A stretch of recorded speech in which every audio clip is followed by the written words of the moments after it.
Dave, let's get your thought on DiVincenzo. He goes to the Warriors. The Kings had him. They could have retained him. They obviously preferred Malik Monk. What did you think of DiVincenzo? And what do you think of DiVincenzo now joining Steph Curry and Klay Thompson in that backcourt? Jordan Poole.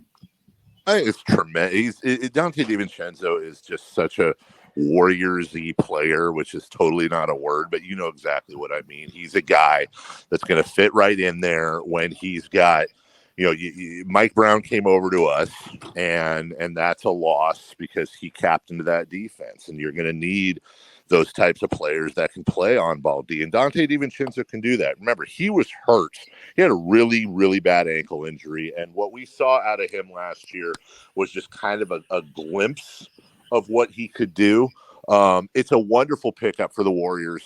They got Looney back on what is a really good deal. But what was it? What is it, like $8 million a year? Did I see something that every dollar the Warriors spend now because of the cap is like times 7?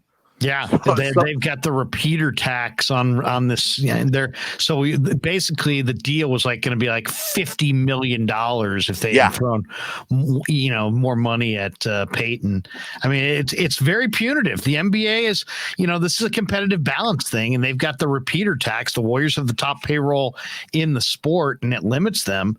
So, I mean, paying DiVincenzo 2 years, $9.3 million, as opposed to paying $28 million for Peyton, I mean, the difference is tens of millions of dollars for sure. You're going to love DiVincenzo.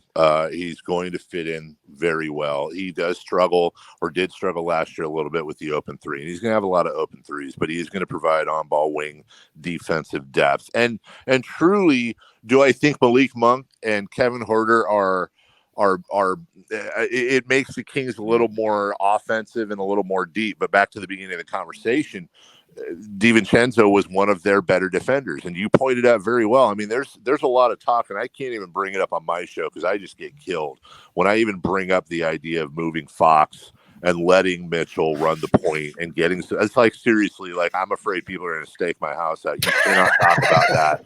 You can't talk about it, but at some point, this is that year. De'Aaron's going into his 7th year. He's not an all-star. He hasn't been. Now, granted, he's been surrounded by garbage or close to it for his career. But at some point, when you're making 30 plus, you gotta make the playoffs. You gotta become an all-star. You gotta do something.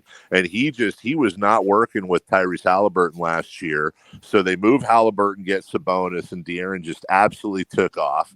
But you also, and this wasn't De'Aaron's fault at all, but Vlade Divac, and this is terrible to bring up anywhere near Sacramento, Vlade's reasoning for drafting Marvin Bagley over Luka Doncic, again, was not wanting to take the ball out of De'Aaron Fox's hands. Yep. And now all the Kings have to show for the number 2 pick in the draft, in which guys like Luka Doncic and Trae Young and Jaren Jackson immediately followed them. All they have is Trey Lyles that they just picked up. That was what they got for Bagley. Wow.